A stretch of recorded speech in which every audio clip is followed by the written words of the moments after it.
잠시 기도하겠습니다. 하나님 감사합니다. 주님께서 오늘도 말씀하여 주시니 감사합니다. 말씀을 선포하는 일에 하나님 세워진 저에게 집중하지 않게 하여 주시고 하나님의 말씀과 또 하나님의 마음과 하나님의 뜻에 집중하는 시간 되게 하여 주시옵소서. 예수님의 이름으로 기도드립니다. 아멘. 자, 오늘 창세기 본문 길게 읽었습니다. 3장 거의 다를 읽었죠. 다는 안 읽었어요. 뒤에는 안 읽었는데 오늘 본문 창세기 3장에 누가 나옵니까? 누가 나왔죠? 아담과 하와가 나왔습니다. 여러분, 아담과 하와, 저는 아담은 알았어요. 제가 예수님을 믿은 게 만으로 딱 32살 됐을 때 예수님을 믿었어요. 그 전까지는 예수님을 전혀 믿지 않는 불신자, 무신론자였어요. 그런데 제가 예수님을 믿고 나서 성경을 읽으면서 알았던 게 있어요. 굉장히 이상한 게 있었어요. 그게 뭐냐면 하와라는 말이었어요. 저는 그 전에는 이브로 알고 있었어요. 제가 좀 무식했어요. 왜냐하면 그 전에는 하와라는 말을 들어본 적이 없어요. 그래서 성경을 창세기를 읽으면서 처음에 제가 놀란 게 뭐냐면 하와가 누구지? 그러니까 영어 성경 보니까 이브로 돼 있더라고요. 여러분들 다 아셨겠죠? 다 아셨겠죠. 근데 왜 하와가 됐고 이브가 됐는지 아세요? 모르시는 것 같아서 제가 설명을 드리겠습니다. 하나님께서 남자 아담의 옆구리에서 갈비뼈를 뽑아서 그걸로 여자를 만드셨죠. 여자를 만드셨어요. 그리고 난 다음에 아담이 잠에서 깨었어요. 그랬는데 옆에 여자가 있는 거예요. 그래서 물어봤어요. 이렇게 얘기했어요. How are you? 무슨 뜻이냐면 너 하와냐? 이런 뜻이에요. 그랬는데 이 하와가 대답을 한 거야. 이 여자가 How are you? 저 하와예요. 이렇게 돼요. 근데 남자가 이렇게 있으니까 이 여자가 물어본 거예요. 나 이쁘요? 그러니까 아담이 알아듣기를 얘가 하와이면서 또 이구인가 보다. 나 이쁘요? 그래서 이구인가 보다. 이렇게 알아들어서 하와가 됐고 이구가 됐다. 알겠어요? 우리 어린이들? 이렇게 하고 끝나면 진짜인 줄 알고 그럴까봐. 원래 히브리어, 구약이 히브리어로 돼 있죠. 히브리어로 발음이 하와입니다. 하와인데 이것이 70인역이라고 구약을 전부 그릭, 헬라어로 번역한 70인역이 있어요. 거기에서 하우아라고 번역을 했어요. 하우아. 그러다가 그것이 라틴어로 번역이 될 때 헤바라고 번역이 됐어요. 그리고 그 헤바가 영어로 되면서 이 흐 발음이 없어지면서 이부가 된 거예요. 그래서 이부가 된 거예요. 그러니까 이게 영어 발음이랑 처음에 히브리어 발음이랑 다르죠. 그런 게 많이 있어요. 예수님을 영어로 뭐라 그래요? 지저스 그러잖아요. 지저스의 원래 헬라어 발음이 뭐냐면 예수스예요. 예수 이러면 예수님의 그런 뜻이고요. 예수스가 예수라는 뜻이에요. 그래서 우리 한국말로 하와, 예수 이게요 원어의 발음과 더 같았습니다. 그렇게 해서 된 거예요. 자, 우리 오늘 제목이 뭐예요? 설교 제목이? 외롭습니까? 여러분 외롭습니까? 외로우세요? 옆에 있는 분에게 한번 질문해 보세요. 외롭습니까? 질문해 보세요. 질문하는데도 외로워. 여러분 특히 다른 나라에 와서 이렇게 살게 되면 왠지 모르게 외로움이 막 몰려올 때가 있죠. 제가 1995년 초에 혼자 싱글일 때 이민을 왔어요. 뉴질랜드에 이민 와가지고 처음에 키위집에 하숙을 했어요. 크라이처치에서 하숙을 했는데 이렇게 밤에 제 방에 불을 켜고 깜깜한 방에 불을 켜고 들어가는 게 그렇게 싫었어요. 그래서 맨날 늦게까지 놀다가 그리고 방에 들어갔어요. 또 자다가 이렇게 깰 때가 있어요. 깨서는 깜깜한 방에 또 혼자 침대에서 딱 일어나가지고 내가 왜 혼자 여기 와 있지? 하면서 굉장한 외로움을 느꼈다. 그럴 때가 종종 있었어요. 여러분 혼자 이민 와서 그럴까요? 혼자 방에서 자고 있었기 때문에 그랬을까요? 여러분 같이 가족이 있는데도 서로 말이 통하지 않고 소통이 안 되고 서로 얼굴도 대하지 잘 기쁜 마음으로 대하지 못하는 부부, 또 부모님이나 형제들과 말도 안 통하고 또 내 마음도 알아주지 못하는 그러한 청년들, 학생들, 어린이들 이렇게 보면은 가끔 제가 목회하면서 그런 사람들로부터 목사님 저 외로워요 이런 얘기를 종종 많이 들었어요. 혼자 있다고 외로운 것입니까? 그게 아니에요. 같이 있으면서도 외로워요. 같이 있으면서도. 여러분 그렇다고 친구들과 오래 시간을 보낸다고 그 외로움이 없어질까요? 고독이 없어질까요? 없어져요. 왜 그럴까요? 여러분 우리가 느끼고 체험하는 고독은요. 군중 속의 고독이에요. 사람들이 많이 있다고 해서 없어지는 게 아니에요. 또 원천적인 고독이에요. 인간은 근본적으로 고독하다는 거예요. 그리고 누구나 겪는 질병이에요. 뭐라고 그랬어요? 지금? 누구나 겪는 질병이에요. 어떤 특정한 사람만 외롭고 고독하고 이게 아니에요. 누구나 겪는 질병이에요. 그래서 이 질병을 극복하기 위해서 어떤 사람은 일에 몰두합니다. 사업에 몰두합니다. 제 경우가 그랬어요. 또 어떤 사람은 술을 마시고 밤새 춤을 추고 또 이게 제 경우예요. 제 경우. 또 노름에 빠지기도 해요. 제 경우예요. 제가 그랬어요. 하지만 그 고독, 이 고독이 사라지는가? 사라지지 않는다는 거예요. 여러분 고독의 문제를 해결하기 위해서는요. 먼저 우리 인간에게 있는 이 고독, 이 외로움의 원인, 이유를 알아야 합니다. 왜 우리가 고독을 느끼는지를 알아야 합니다. 여러분 고독의 원인이 무엇일까요? 왜 우리가 인간이 근본적으로 고독하고 외로워지게 되었을까요? 우리 속담에 이런 말이 있죠. 잘 되면 제 탓, 못 되면 누구 탓? 조상 탓. 무슨 얘기인지 모르나요? 잘 되면 뭐가 일이 잘 풀리고 뭔가 잘 되면은 내 탓이라고, 내 덕분이라고. 근데 일이 안 되고 막 안 좋은 일이 일어나고 하면은 누구 탓? 조상 탓, 엄마 아빠 탓, 할아버지 탓, 조상 탓, 내 옆에 있는 사람 탓. 이거. 그런데요, 우리가 외롭게 된 거, 고독하게 된 거, 그 이유가 뭔가? 제가 한마디로 얘기할까요? 조상 탓입니다. 조상 탓이 맞습니다. 오늘 보면 창세기 3장에 아담과 하와가 나옵니다. 그 전에 하나님께서는 천지 만물을 지으시고 보시기에 좋았다라고 하셨어요. 최초의 인간인 아담과 하와를 만드신 후에도 보시기에 좋았다라고 하셨어요. 다시 말하면 완전하고 아름다운 창조였다는 거예요. 인간에게 그때는 외로움이 없었어요. 그런데 이 아름다운 곳에서 한 사건이 생기죠. 오늘 본문에 나오는 거예요. 뱀이라는 것은 사탄을 얘기합니다. 뱀이 하와를 유혹한 것이에요. 하나님께서는 에덴 동산에 많은 실과를 먹을 수 있는 실과를 주셨어요. 그리고 아담과 하와에게 말씀하셨어요. 너희가 이 모든 나무의 열매 다 무엇이든지 다 먹을 수 있다. 그런데 하나만 먹지 마라. 그거는 동산 중앙에 있는 선과 악을 알게 하는 나무의 열매, 그 나무에 있는 열매만 먹지 마라. 나머지는 다 먹을 수 있다라고 말씀하셨어요. 이렇게 말씀하셨는데 사탄이 와서는 이 먹지 말라는 하나님의 말씀 명령을 그것을 믿기로 해서 하와를 유혹합니다. 사탄은 먼저 하나님의 사랑에 회의를, 의심을 품게 만들어요. 하나님께서 선과 악을 알게 하는 나무의 열매를 먹지 말라고 하신 이유를 그럴듯하게 왜곡시켜요. 그게 5절에 나와요.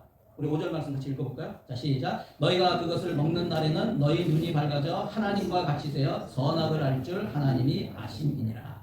이 말을 딱 함으로써 먹어도 되는 다른 많은 나무가 있었잖아요. 먹지 말아야 할 나무가 딱 하나예요, 동산에. 그런데 하와의 시선이 어디로, 하와의 관심이 어디로 가냐면은 그 한 나무에 관심이 쏠리게 돼요. 다른 모든 나무들이 있는데 하필 그 나무 하나에 관심이 쏠리게 돼요. 그리고 나서 의심을 하게 돼요. 아니 하나님이 이 나무의 열매를 먹지 말라고? 왜? 내가 하나님처럼 될까봐? 내가 하나님의 라이벌이 될까봐? 이런 생각을 가진 거예요. 그러면서 의심의 눈으로 그 나무를 쳐다봅니다. 여러분 사람이 그래요. 사람이 그래요.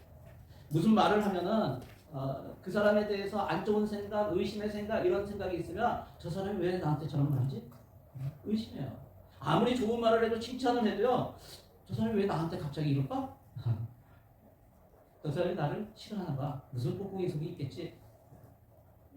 먼저 의심부터 합니다. 그런 의심을 가지고 나무를 쳐다보니까 이제는 다르게 보여요. 어떻게 보입니까? 6절에 보니까 먹음직하게 보이고 보암직하게 보이고 지혜로움직하게 보입니다. 나무가 어떻게 보여요? 칙칙칙하게 보여요. 칙칙칙하게. 네. 여러분 결국 이 열매를 먹으면 어떻게 될 것 같은 생각이 들어요? 하나님처럼 될 것 같은 생각이 들어요. 하나님처럼. 자신이 먹고 그래서 남편인 아담에게도 주어서 먹게 하였어요. 여러분 이것이 바로 인류의 조상이 저지른 첫 범죄입니다. 이것이 죄예요. 흔히 우리는 죄라고 하면은 살인하거나 도둑질하거나 사기를 치거나 이런 것이 죄라고 생각하는데 그것은 죄의 결과예요. 죄의 증상들이에요. 진짜 죄가 뭐예요? 진짜 죄는 내가 하나님처럼 되겠다 하는 거예요. 내가 하나님과 같아지게 되겠다. 하나님처럼 되어보려고 하는 인간의 의지가 이게 죄예요. 그 죄 때문에 그런 증상들이 나타나게 됩니다. 여러분 우리에게는 선과 악이 추상적이에요. 선이 뭐고 악이 뭘까? 조금 추상적으로 그려져요.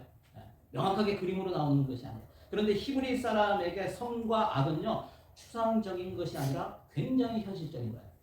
무슨 뜻이냐면 선이라고 하는 것은 내 실생활에 유익이 되는 게 선이에요.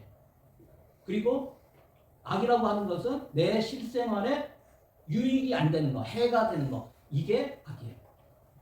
그래서 여러분 선악과를 먹었다는 의미가 무엇이냐면은 이제부터는 무엇이 나에게 유익한지, 무엇이 나에게 해가 되는지 이것을 누가 결정하겠다고? 내가 스스로가 결정을 하겠다는 거예요. 여러분 이것은 선과 악은 하나님께 속한 것인데 내가 결정하겠다고 하는 게 이게 죄예요.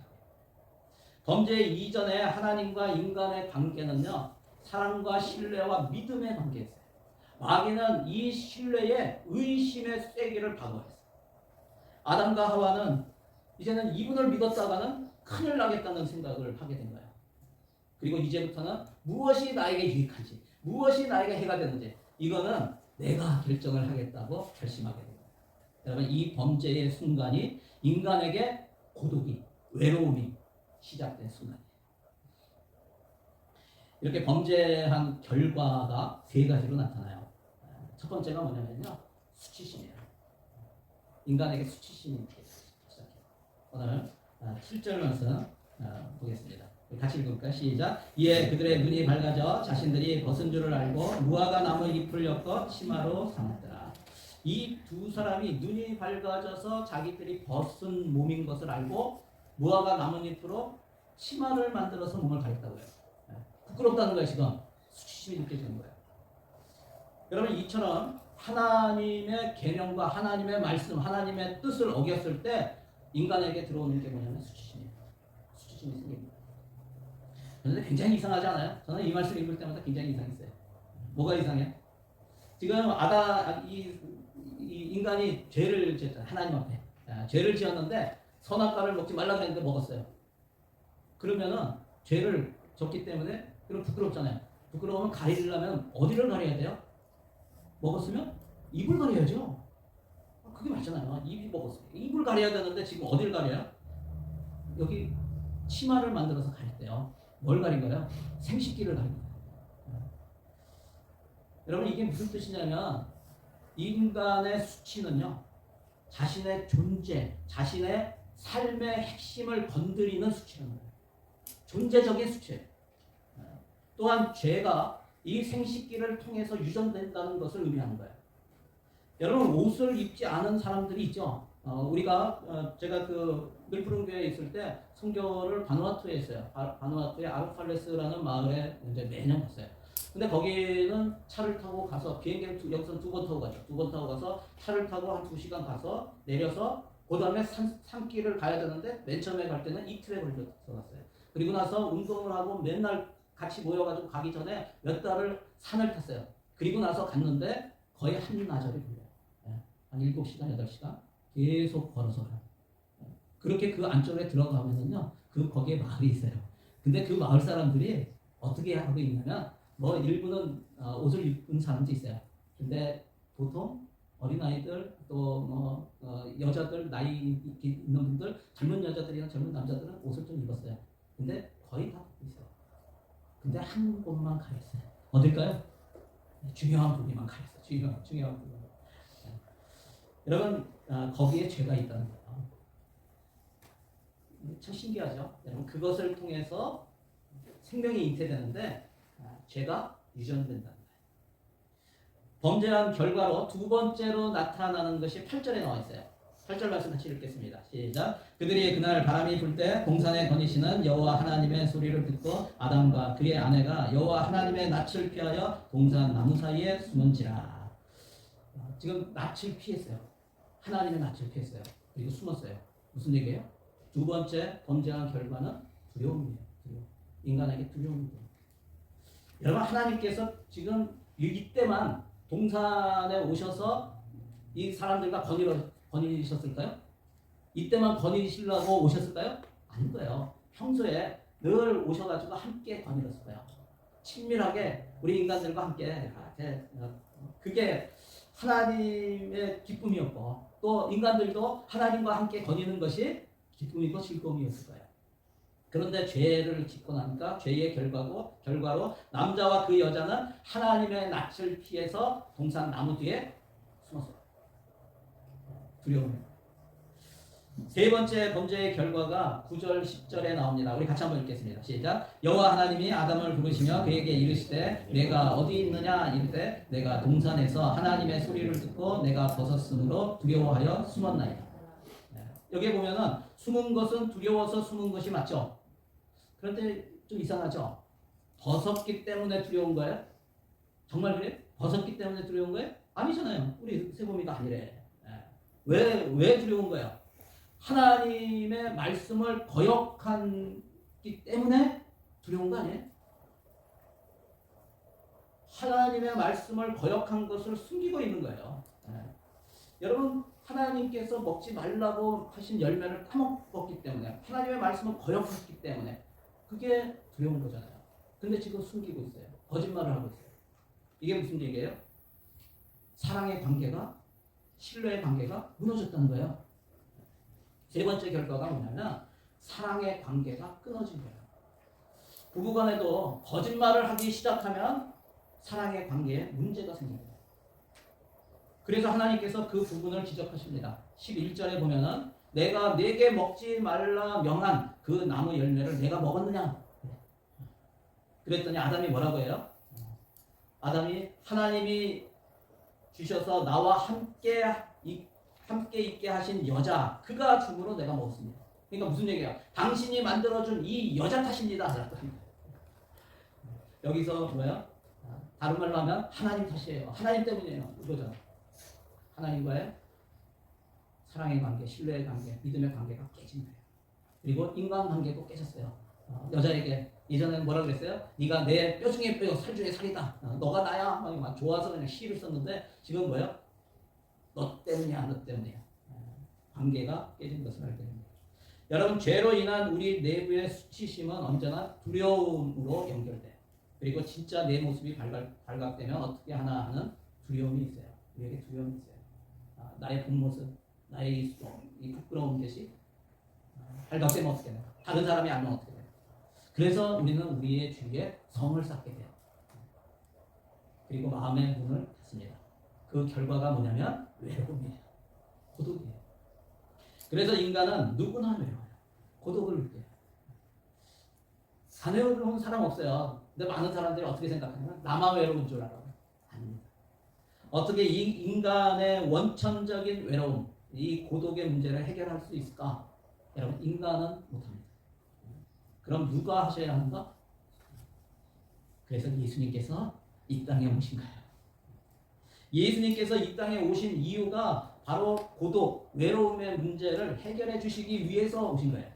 하나님은 이 인간의 고독이 수치와 두려움과 사랑의 관계가 끊어진 결과라는 것을 아시고 예수님을 세상에 보내셨어요.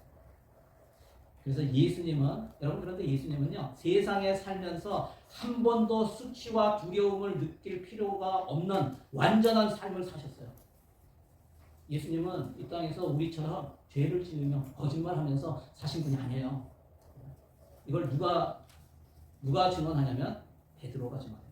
베드로 한번 볼까요? 베드로전서 2장 22절 같이 읽겠습니다. 시작. 그는 죄를 범하지 아니하시고 그 입에 거짓도 없으시며. 여기서 그가 누구예요? 예수님이에요. 지금 누가 한 거예요? 베드로. 예수님을 따라서 3년 동안 같이 먹고 같이 자고 같이 다니면서 늘 함께 있었던 그 베드로가, 수제자라고 했던 베드로가 예수님이 어디 갈 때마다 다른 제자들은 놔둬도 이 3명은 데리고 왔어요. 그 중에 베드로가 있어요. 베드로는 늘 예수님 곁에 있었어요. 그런 베드로가 뭐라고 고백하는 거예요? 그는 죄를 범하지 않았죠. 이 땅에 살면서 그가 죄를 짓는 것을 본 적이 없대요. 그리고 거짓말하는 것도 한 번도 본 적이 없대요. 지금 예수님의 삶이 그런 삶이에요. 예수님은 완전한 삶을 사셨어요. 그런데요, 예수님의 죽음은 어때요? 반대예요, 반대. 이렇게 완전한 삶을 사신 유일하신 분, 우리 주 예수 그리스도의 죽으면 어떠냐면 수치 그 자체예요. 수치로운 거예요. 부끄러운 거예요. 여러분, 십자가형은 가장 수치스러운 형벌이었어요. 중세기에 있었던 일이에요. 교회에서 유명한 화가에게 예수님이 십자가에서 달리신 그림을 그려오라고 요청했어요. 그래서 이 화가가 가가지고요, 오랜 동안 성경을 읽기 시작했어요. 성경을 읽고 또 깊게 묵상하고 또 읽고 깊게 묵상하고, 그리고 나서 예수님의 십자가에서 달리신 그림을 그렸어요. 그리고 교회로 가져왔어요. 그 그림을 딱 펼치는 순간 거기에 있던 교회 지도자들이 깜짝 놀라가지고요, 너무나 놀라가지고 막 뭐라고 한 거예요. 아니, 어떻게 이런 그림을 그려? 어떻게 이런 그림? 예수님의 십자가신 이 화가가 그린 그림이 어떤 그림이었냐면요, 우리가 보통 인터넷에서 십자가 예수 뭐 이렇게 찾아보면 어떤 그림이 나오냐, 이런 그림이 나와요. 그런데 그 사람이 성경을 읽고 하면서 그린 그림은요, 예수님의 중요한 부위에 아무것도 걸치지 않은 완전 나체로 됐어요. 제가 가져올래다가 안 가져왔어요. 그래서 도저히 벽에 걸 수가 없는 거예요. 그래서 이 사람들이 이 화가에게 물어본 거예요. 너는 어떻게 예수님을 이렇게 완전한 나체로 그릴 수가 있느냐? 왜 이렇게 그렸냐? 했더니 이 화가가 대답한 것이 뭔지 아세요? 성경대로입니다. 성경대로입니다. 여러분, 성경은 예수님께서 십자가에 달리셨을 때요, 저렇게 달리지 않으셨어요. 완전 나체의 모습으로 십자가에 달리시고 죽으셨음을 증언하고 있어요. 요한복음 19장 23절에 보면, 그러니까 제가 읽어드릴게요. 군인들이 예수를 십자가에 못 박고 그의 옷을 취하여 네 깃에 나눠 각각 한 깃을 얻고 속옷도 취하니 이 속옷은 호지 아니하고 위에서부터 품으로 짠 것이라. 군인들이 서로 말하되 이것을 찢지 말고 누가 얻나 제비 뽑자 하니 이는 성경에 그들이 내 옷을 나누고 내 옷을 제비 뽑나이다 한 것을 응하게 하려 함이라라. 군인들은 이런 일을 하고 예수의 십자가 곁에는 그 어머니와 이모와 글로바의 아내 마리아와 막달라 마리아가 섰는데, 사람들에게 가장 수치스러운 건 뭔지 알아요? 벌거벗긴 거예요. 근데 예수님은 십자가에서 벌거벗겨서 그렇게 십자가에 달리신 거예요. 그런데 그 밑에 누가 있어요? 예수님의 어머니도 있고 그를 따랐던 많은 여인들이 거기에 있어요. 여러분, 인간에게 있어서 이게 가장 큰 수치예요. 히틀러가 유태인 600만 명을 학살했을 때요, 임신한 여자들을 발가벗겨가지고 행진하게 한데, 그리고 죽였어요. 유태인들을 숨겨주었다가 수용소에 갇혔던 호리텐 금 여사가 있어요. 그 여사가 이렇게 얘기합니다. 자신이 독일 병사 수용소에 있을 때 독일 병사들이 자신을 발가벗겨서 사람들 앞에 세운 적이 있다고 해요. 그런데 그 여사가 뭐라고 하냐면, 그때가 가장 견디기 힘들었던 때입니다 라고 얘기해요. 여러분, 수치를 느낄 필요가 없는 완전한 삶을 사셨던 예수님이 왜 가장 수치스러운 죽음을 당하셨을까요? 그리고 두 번째, 십자가형은요, 가장 두려운 형벌이었어요. 여러분, 왜 십자가형이 가장 두려울까요? 우리 패션 오브 크라이스트라는 그런 영화를 보면 진짜 거기에 달릴 때 못에 이렇게 박히는 장면이 나오죠. 여러분, 십자가형이 왜 두렵냐면요, 살아있는데, 내가 정신이 있는데 거기에 그 산 몸에다가 대못을 박기 때문에. 여러분, 바늘로만 이렇게 찔러도, 저는 아침에 당뇨 검사할 때 이거 찌를 때요, 찌를 때마다 이거 누를까 말까 이런 생각을 하는데, 대못을 박아요. 여러분, 예수님이 대못에 박혔어요. 이 손목, 양쪽 손목이랑 두 발에 대못이 박혔어요. 근데 대못이 얼마큼 큰 대못인가 하면요, 보통 학자들이 얘기할 때 당시에 쓰던 대못은 길이가 13cm에서 18cm래요. 보통 성인의 손바닥만 해요. 대못의 길이가 이만해요. 근데 굵기가 얼마 정도 되냐면 1.5cm래요. 그러면 제 손가락 굵기 정도 되는 거예요. 이러한 대못이요, 그냥 살아있는데 여기에 박히는 거예요. 한 번도 아니고 두 번, 세 번. 예수님의 그 당하신 십자가형은요, 가장 두려운 형벌이었다. 여러분, 그런데 여러분, 두려움을 느낄 필요가 없이 완전한 삶을 사셨던 예수님께서 왜 가장 두려운 죽음을 맞이하게 되었을까요? 예수님께서 대못에 박히는 것보다 실제는 더 두려워했던 것이 있습니다. 무엇인지 아세요? 십자가에서 마태복음 27장 46절에 보면 십자가에서 예수님이 뭐라고 하시냐면 엘리 엘리 라마 사박다니. 무슨 뜻이에요?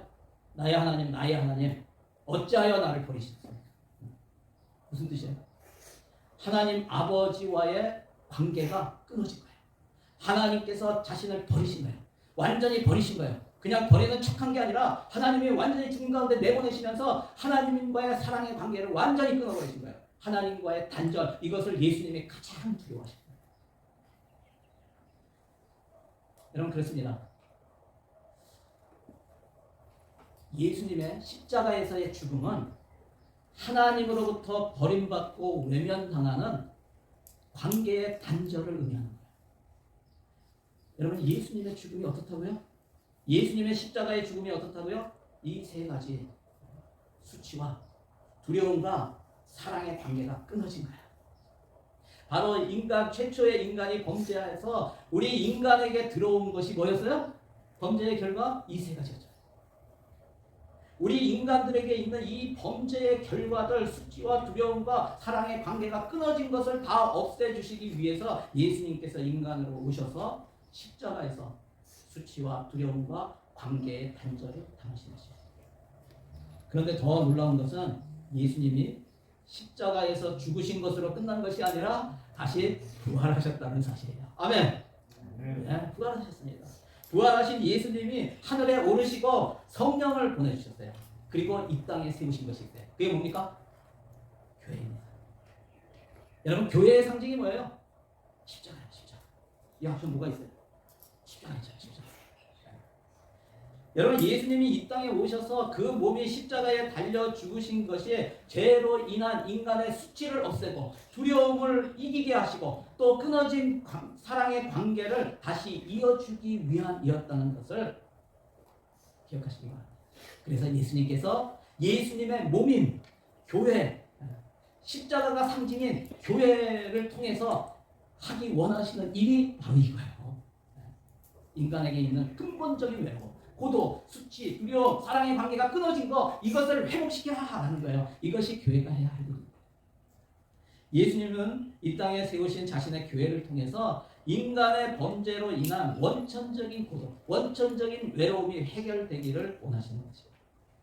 그래서 주님의 몸인 교회 공동체 안에서 서로 나누고 져야 할 십자가가 있는 거예요. 우리는 예수님의 몸의 지체예요.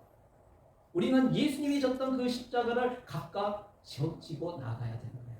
먼저 수치를 나누고 예수님처럼 서로의 수치를 져야 되는 거예요. 그리고 수치로 인한 두려움이 나눠져야 하는 거예요. 수치심과 두려움으로 담을 쌓아서 끊어진 사랑의 관계에 대해서 이야기를 서로 하고 그 담을 허는 일을 서로 도와야 해요. 그렇게 했을 때 어떤 결과가 나타날까? 주님이 우리에게 원하시는 모습이 돼요. 그럼 바로 주 안에서 하나가 되는 모습이에요. 요한복음 17장 22절 같이 읽겠습니다. 시작. 내게 주신 영광을 내가 그들에게 주었사오니. 죄송합니다. 안 적었어요? 제가 읽어드릴게요. 내가 주신 영광을 내가 그들에게 주었사오니 이는 우리가 하나가 된 것 같이 그들도 하나가 되게 하려 함이니이다. 이런 말씀을 정리합니다. 우리는 외롭게 살도록 창조되지 않았어요. 하나님께서 독처하는 것이 좋지 못하다고 말씀하셨거든요. 우리의 외로움은 죄로 인한 수치심과 두려움과 사랑의 관계가 끊어졌기 때문에 우리가 외로움을 느끼게 됩니다. 그래서 이 원천적인 외로움을 이기게 하시려고 예수님께서 이 땅에 교회를 세우신 거예요. 그런데 교회 목장 모임에 가도 교회에 와도 별로 즐겁지가 않고 오히려 어떤 사람들은 더 고독하다고요. 더 외롭다고요. 갈등이 일어나고 또 화가 나고 사람도 만나기 싫다고요. 그래서 교회를 떠나는 사람도 있어요. 그래서 이제는 그만두려고 한다고. 여러분 그러지 마세요. 여러분 그러지 마세요. 상처가 없는 사람이 있습니까? 상처가 없는 사람은 없어요. 다 있어요. 성도들 다 상처 있어요. 교회에서 다 상처 한 번씩 받아요. 목사는 상처가 없을까요? 목사 상처 있어요. 어떤 모임에 갔더니요, 어떤 분이 그런 말을 말씀하시더라고. 목사의 마음을 보면은 숫동일 거라고 얘기하더라고요. 그랬더니 그 옆에 있는 분이 뭐라고 하냐면 사모들의 마음은 탄광이에요 이러더라고요. 목사만 그럴까요? 성도들 안 그래요? 다 그래요. 탄광이에요. 제가 목회를 늘푸른 교회에서 제가 교육자로 돼서 늘푸른 교회에서 17년 했어요. 그리고 기쁨의 교회 가서 약 5년 정도 했어요. 그리고 이제 세 번째 교회 하늘소망교회 이제 처음 개척해서 이제 2개월 됐어요. 여러분 그러면서 상처가 없어서 없었기 때문에 교회를 세운 게 아니에요. 상처가 있어요. 저도 다 그만두고 싶었어요. 어디 떠나고 싶었어요. 아무도 모르는 데 가고 싶었어요.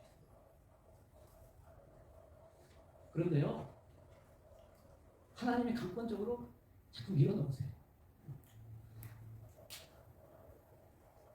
그러면서 하나님의 마음을 알게 해주세요. 여러분, 하나님이 원하시는 공동체 포기하지 마세요. 상처가 있고 아픔이 있는 거요. 하나가 되어가는 과정이에요. 여러분 조금씩 벽을 허무시기 바랍니다. 제가 지난주에 게임도 했어요. 게임도. 왜 그랬는지 아세요?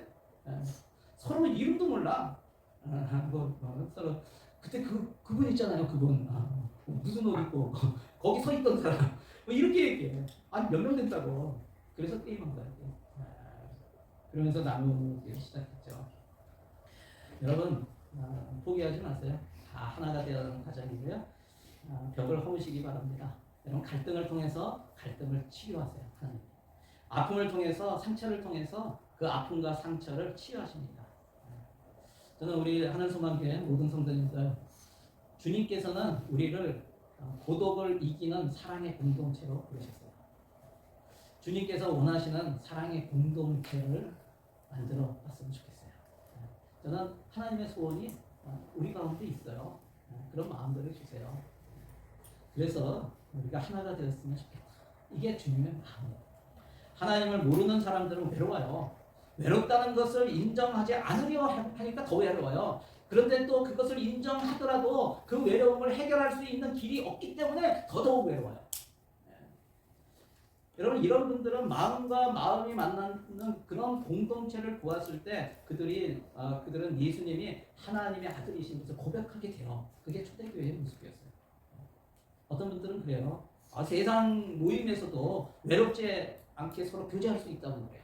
제가 얼마나 많이 해봤어요. 저는 친구들 굉장히 많아요. 한국에 한국 가면 우리 애들이 그래요. 아빠 친구는 왜 이렇게 만나고 맨날 나가. 그렇게 많이 교제해봤어요. 그런데 외로움이 없으실까요? 없어지지 않아요. 밤새도록 같이 놀아도요. 외로워요. 그런데 문제가 그런 세상 모임과 교회의 모임, 갈등 있는 교회의 모임과 다른 게 뭔지 아세요? 세상 모임에는요. 이게 없어요. 십자가가 없다고요. 근본적으로 해결할 수 있는 길이 없다고요. 수치와 두려움과 관계 단절을 짊어진 십자가의 능력이 없다. 일시적인 외로움 해소는 될 수 있어요. 같이 막 깔깔거리면서 웃고 하면은 근본적인 해결이에요.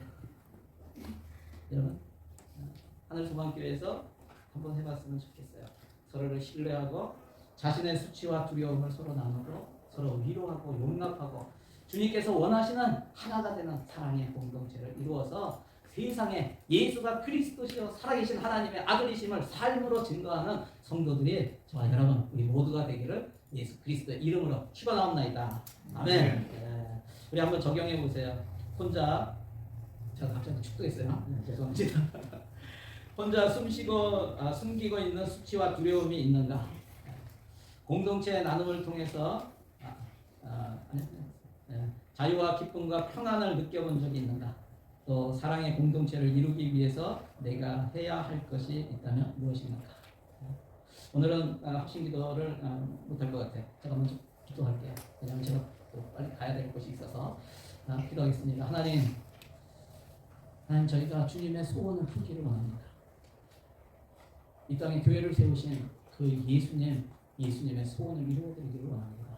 하나님, 세상 가운데 있는 원천적인 외로움,孤独, 수치심과 두려움과 사랑과의 관계의 단절을 우리가 서로 나누며 또 위로하고 격려하고 쌓았던 담들을 헐어서 사랑으로 하나가 되는 그러한 공동체 이루게 하여 주시옵소서. 그래서 세상 가운데 예수가 그리스도시요 살아계신 하나님의 아들이심을 삶으로 증거하는 우리 사랑의 하늘사랑교회 성도들 다 될 수 있도록 축복하여 주시옵소서. 예수님의 이름으로 기도드립니다. 아멘.